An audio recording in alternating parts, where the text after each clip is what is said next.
Polisi katika kaunti ya Homa Bay wamelazimika kusindikiza msafara wa Linda Mwananchi katika eneo la Ndhiwa baada ya goons kuvamia kina Edwin Sifuna.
Edwin Sifuna wamekuwa wakilalamikia vijana wanaopangwa kuvuruga mikutano yao.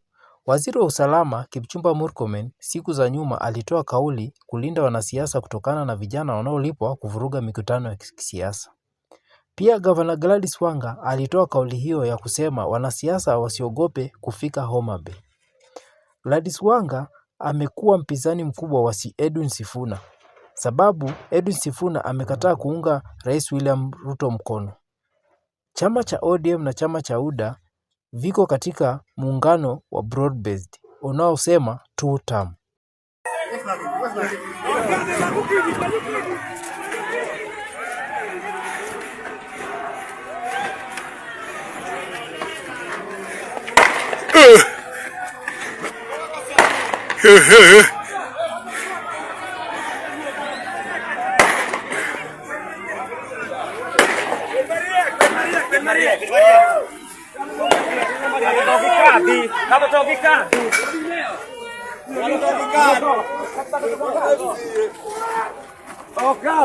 Kidogo.